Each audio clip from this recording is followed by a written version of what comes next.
Talentos Brasil. Ao centro, logo violino de 5 formas combinadas nos mesmos tons do início. No preto e branco, pleno detalhe, homem de barba grisalha toca violino. Sentado num banco alto, homem de cabelos pretos e curtos toca acordeão. Está à frente de um homem robusto que está em pé. O violonista é visto da cintura acima. Usa camiseta escura e tem tatuagens nos braços. O acordeonista segura o celular próximo da mulher. Câmera vídeo em pé ou deitado. Aí tem que esperar, né? Ele Muda o celular de sentido enquanto fala. A pleno detalhe dedilhar do acordeonista nas Ele pediu pra teclas não do tirar não, que ele vai instrumento. usar de cena. André Amaro. Olá! No Talentos Brasil de hoje, 2 grandes músicos se unem numa demonstração de virtuosismo, beleza e arranjos surpreendentes. Nicolas Krasik, violinista francês naturalizado pela música brasileira, tornou-se referência em violino na MPB. Se aproximou dos ritmos brasileiros em 2001 e a eles vem se dedicando com paixão inegociável. Seu violino passeia com criatividade pelos nossos estilos musicais, recriando clássicos do choro, do samba e do forró. Igualmente fascinante é a personalidade musical do sanfoneiro, compositor e arranjador sinfônico Marcelo Caldi, um carioca que vem revitalizando a sanfona no cenário contemporâneo brasileiro. Então fique com a gente e embarque agora nessa alquimia musical. Está começando Talentos Brasil, com Nicolas Krasik e Marcelo Caldi. Nicolas é branco, aparenta cerca de 50 anos, tem barba grisalha cheia, da mesma cor dos cabelos curtos dele. Tem olhos azuis, usa camisa estampada em tons de cinza e de manga curta. Toca o violino em pé sobre um quadrado cenográfico à esquerda na tela. Marcelo é branco, aparenta cerca de 40 anos e está sentado em um banco sobre um quadrado à direita. Os cabelos dele são levemente encaracolados. Ele usa camiseta cinza e calça preta. O acordeão dele é preto e branco. O cenário do fundo é composto de grande tela com faixas verticais coloridas e formas assimétricas arredondadas.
Jacó do Bandolim.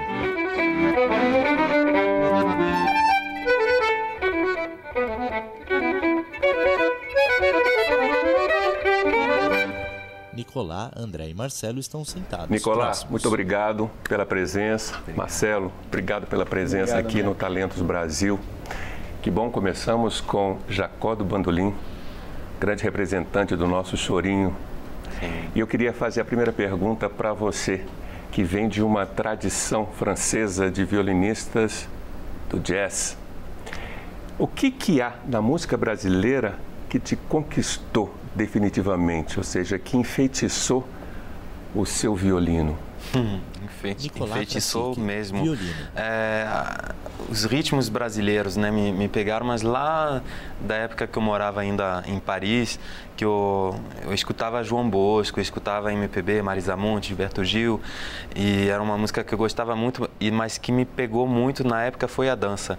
Então, a coisa do ritmo, da dança, uma alegria, um lado festivo do brasileiro que na França me conquistou, e eu trabalhava como músico de jazz, e no fim de semana eu saía para dançar lambada, samba reggae, tudo isso. Até que um dia eu fiquei pensando, porque na França tinha essa tradição do jazz manouche, gypsy, do Grappelli, tinha o jazz rock do Didier Lockwood, que infelizmente faleceu pouco tempo atrás, que foi meu professor. Ele tocava bebop também. Tinha o Jean-Luc Ponty, que fez bebop, jazz rock, coisa de música eletrônica, de sons eletrônicos e tal. E eu não me encontrava muito bem, não sabia qual caminho pegar, e tem uma hora que virou uma coisa evidente, tem que ser com a música brasileira, que seja um jazz brasileiro, os ritmos brasileiros incluídos na coisa do improviso. E aí eu vim para cá para pesquisar na intenção de voltar para a França com essa bagagem e montar um projeto franco-brasileiro, jazz brasileiro, sei lá. Só que eu não voltei. Aqui ficou. Fiz aqui. Maravilha. Marcelo, em 2012 você lançou o disco e o livro Tem Sanfona no Choro. A gente sabe que na festa do choro não entra sanfona. É um instrumento, penetra? Marcelo, como é que é? Caldi, Explica acordeon. um pouco. Olha, há controvérsias. Há controvérsias, porque a sanfona é um instrumento bastante estigmatizado dentro do forró, ou dentro da música gaúcha, principalmente nas músicas, na música e nas festas populares e do interior, né? Tá sempre associado à roça, à fazenda. Então, mas a sanfona hoje conquistou também os centros urbanos, né? Uhum. E assim, e na verdade não é de hoje, né? A gente tem referências de sanfoneiros que tocam choro muito bem, como o Orlando Silveira, o Chiquinho do acordeon, e os próprios sanfoneiros nordestinos, o Luiz Gonzaga, o Dominguinhos, o Sivuca, principalmente esses três, eles são grandes referências no choro, porque eram chorões, sabiam tocar muito bem esse estilo de música e compuseram muitos choros. Tanto que esse livro que você citou, e esse repertório, é um repertório do Luiz Gonzaga, que poucas pessoas conhecem, poucas pessoas sabem que o Luiz Gonzaga, quando se estabeleceu no Rio de Janeiro, ele passou a integrar os regionais de choro das rádios. Então ele teve uma experiência no choro muito profunda, antes dele se colocar como rei do baião e da música nordestina tomar conta de vez da carreira dele. Né? Ele vestia lá o seu terninho e tocava nos regionais, acompanhava os cantores da época, acompanhava os artistas, e ele estava realmente inserido no ambiente do choro. Então, fica aí como curiosidade que a sanfona é, sim, um instrumento de choro, e ela estava lá nos regionais nos anos 40. Né? Depois eu acho que essa coisa se perdeu pelo estigma da sanfona empunhada pelo Luiz Gonzaga, com aquele gibão, com aquele sotaque. Ela ficou realmente com a característica de ser um instrumento nordestino. Então vamos lá, vamos continuar nessa viagem musical com Nicolás Krasik e Marcelo Caldi aqui no Talentos Brasil.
esquerda, o texto em letras brancas. Cordestinos, Nicolás Krasicki.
Buarque. Maravilha! Eu queria saber como é que surgiu essa parceria, como é que vocês selaram essa união musical? Olha, é uma união já antiga, né, Nicolás? O Nicolás primeiro se estabeleceu no Rio de Janeiro. Marcelo Caldi, E eu lembro de assistir o Nicolás tocar no Rio Cenário, no Centro Cultural Carioca, né, em Sala Funarte, vários lugares. E eu me impressionava, porque eu achava que o Nicolás, mesmo sendo um gringo, que ele tocava assim a música brasileira já com todo o sotaque, com toda a maturidade de um músico brasileiro. Então aquilo me impressionava, eu levava meus amigos para irem ver, vamos ver esse cara, que esse cara tem uma coisa diferente. Nem sotaque mais tem, Nem né? sotaque mais tem, é um absurdo.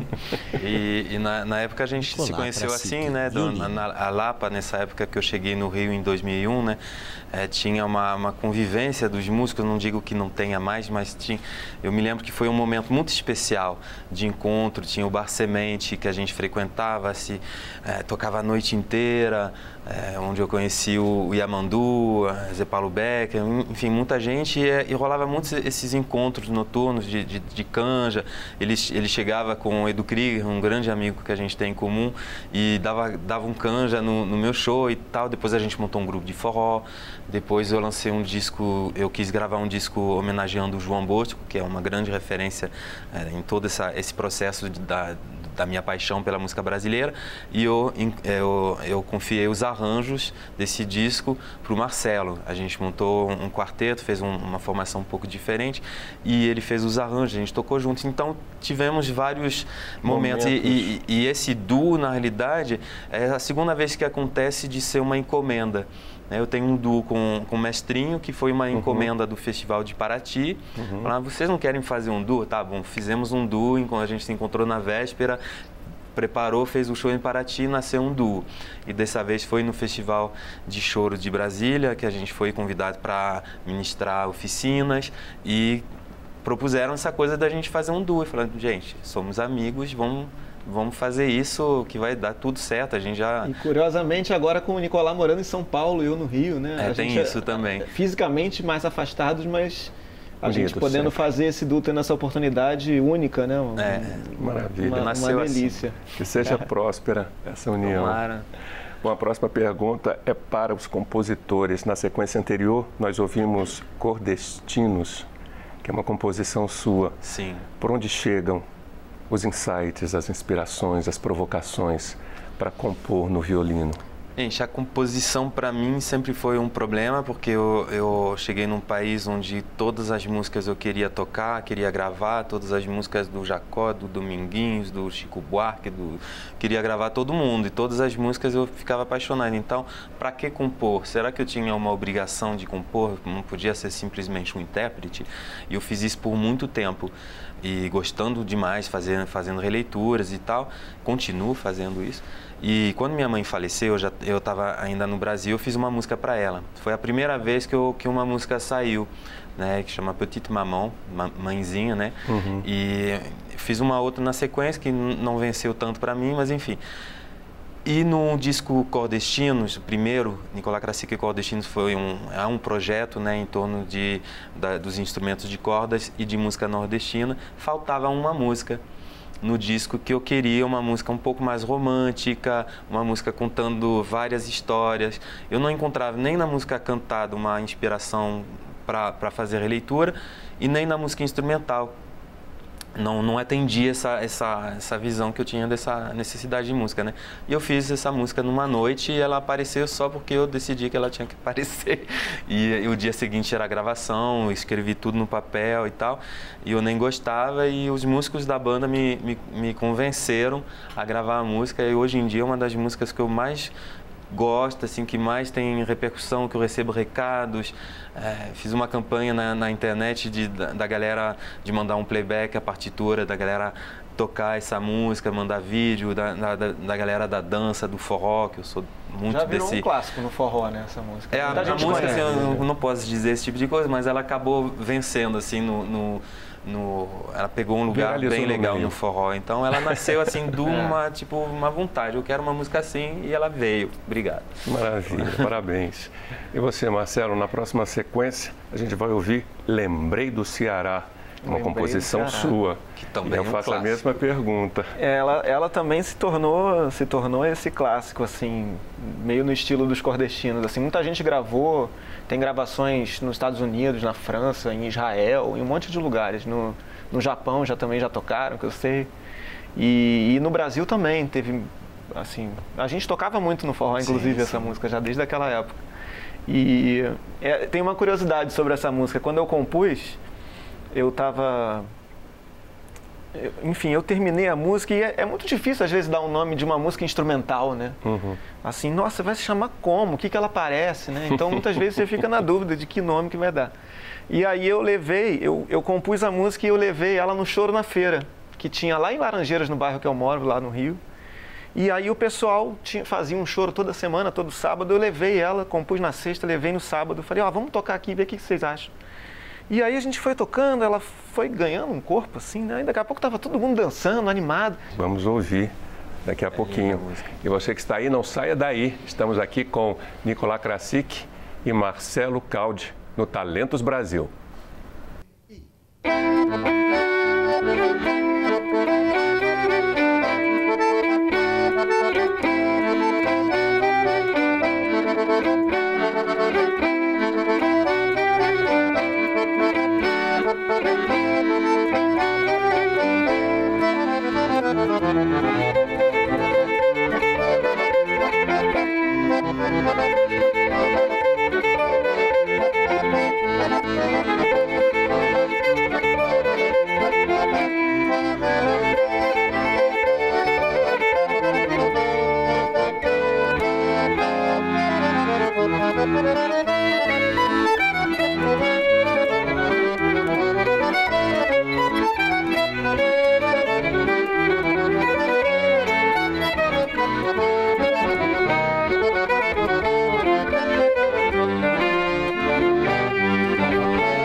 sobre fundo dinâmico em tons de verde, texto em letras brancas.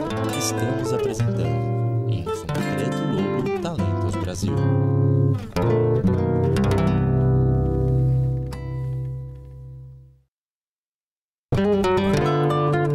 Fundo conforme as colunas em movimento em tons de azul e verde.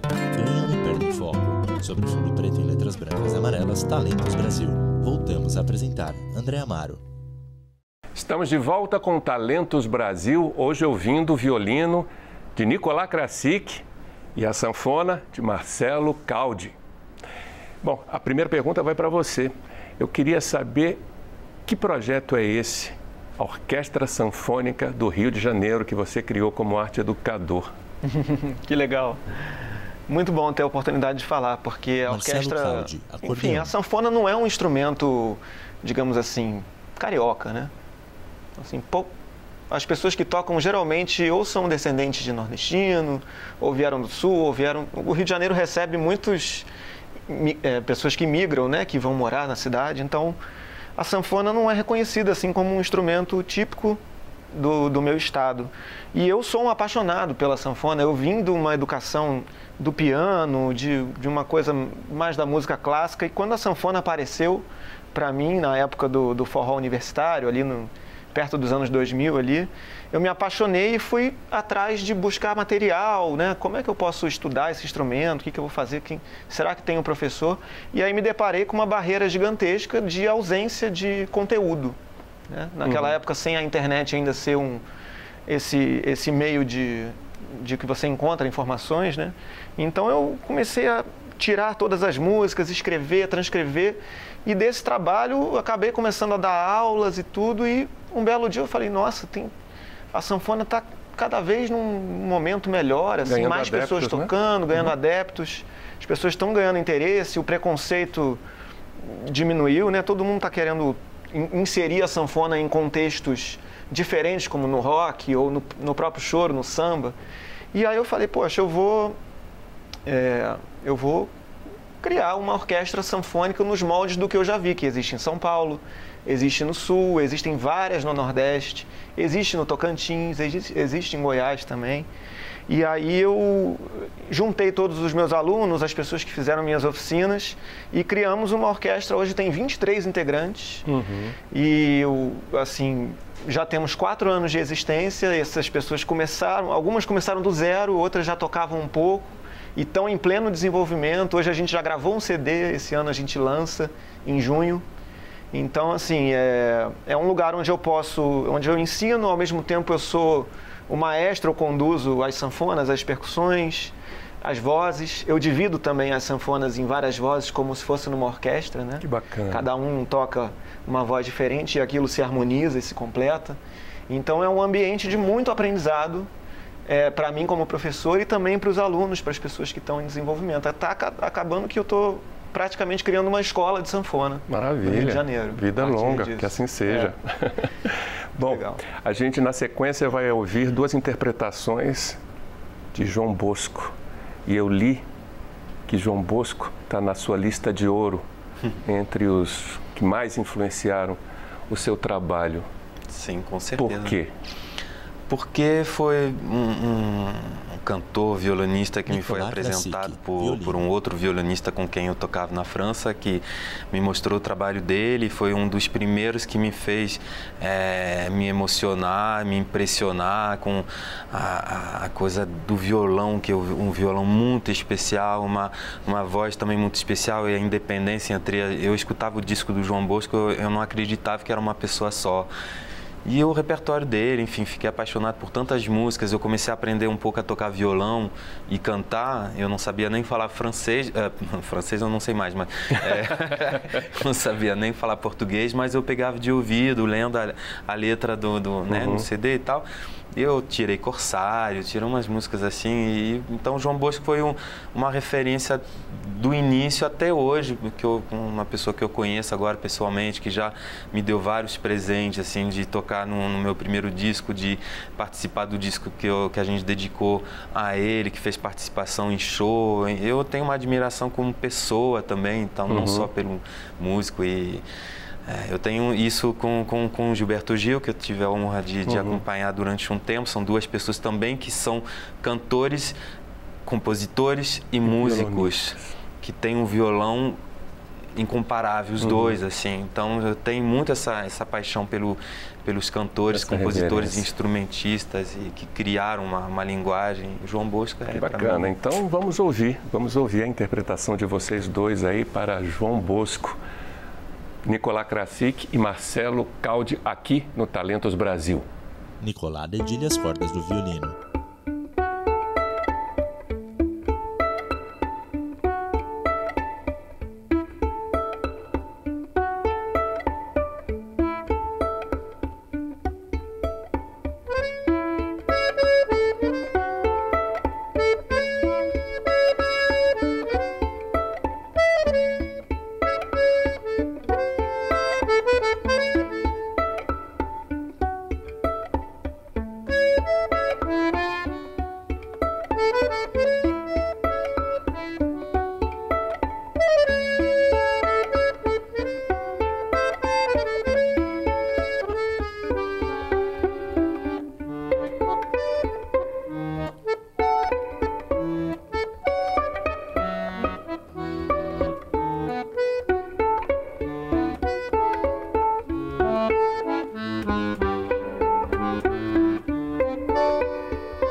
Aldir Blanc e Paulo Emílio.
texto em letras brancas, Nenhum Futuro, João Bosco e Francisco Bosco.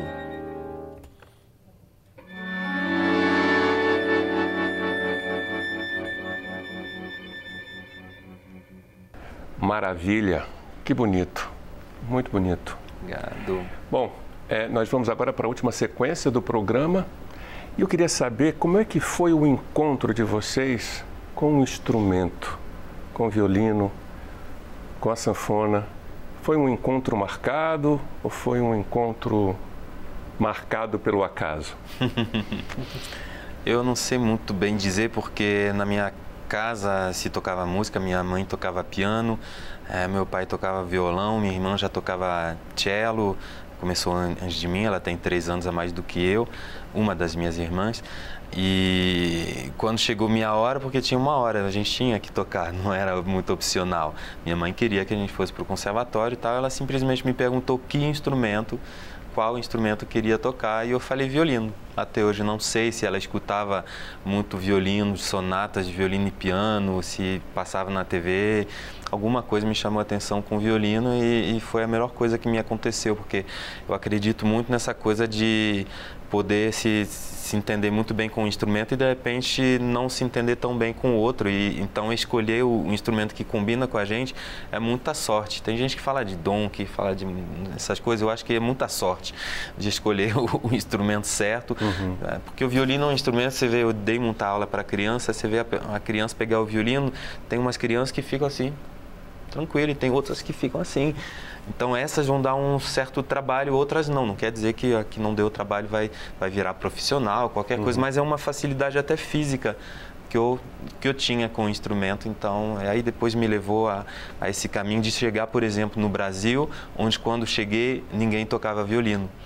Então foi uma sorte também, uma oportunidade, né, de explorar uma área que ninguém estava explorando. O único, na época, que estaria fazendo isso foi o Ricardo Hertz, que nessa época foi morar na França para estudar jazz na escola de Eloquid, que eu dei umas aulas e tal. Então ele me deixou sozinho, não tinha tantas, acho que assim, umas pessoas se interessavam, mas ninguém se dedicava, né? Então estava sozinho. Depois ele voltou, a gente tem um percurso paralelo, toca junto também, chegaram outras pessoas, a Carol Panese também. Enfim, a escolha do instrumento deu certo. E eu não sei por que eu escolhi. Voltando à sua pergunta. E você sabe por quê? Olha, a minha história com a sanfona, ela é bem curiosa, porque eu sou como o Nicolau, eu venho de família de músicos, meus pais pianistas, e eu sou o 6º filho do meu pai. Então, assim, eu vi todos os meus irmãos também passarem pelo estudo da música, por vários instrumentos, um que tocou violino, outro tocou baixo, violão. Nossa, várias, assim, muitas experiências diferentes. E eu sou o único filho que herdei a coisa para as teclas. Então, eu me musicalizei no piano, tive muitas aulas com a minha mãe, tive aulas com outros professores também, principalmente para suprir uma coisa que eu gostava muito, que era a música popular. Os meus pais tinham uma vivência muito dentro da música erudita.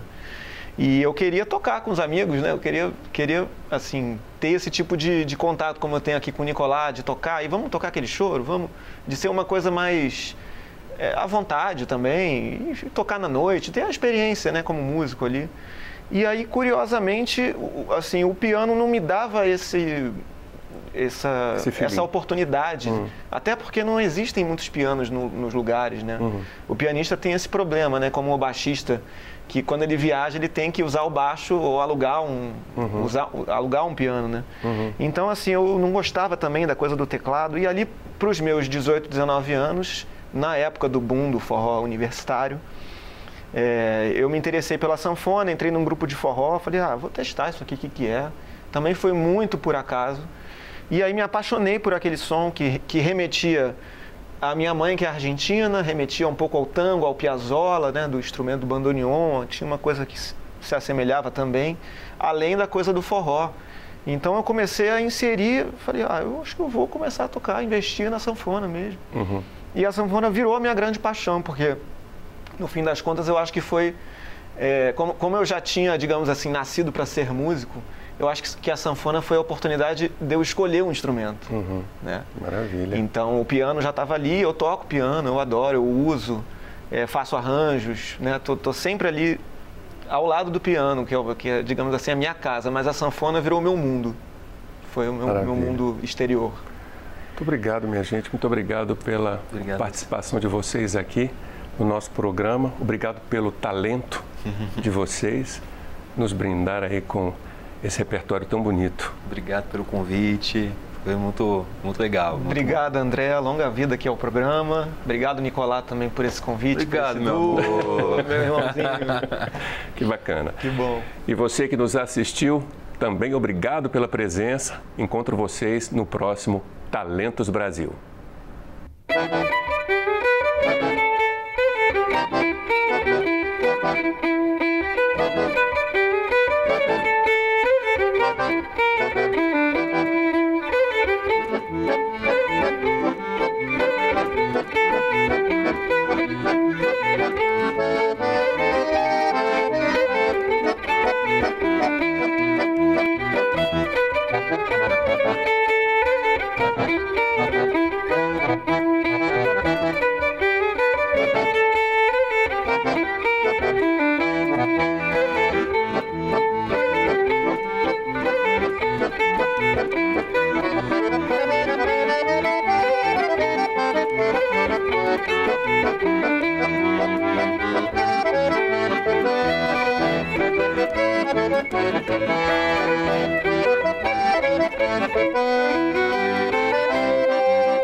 Sobre fundo dinâmico em tons de verde, seguem na tela os créditos finais.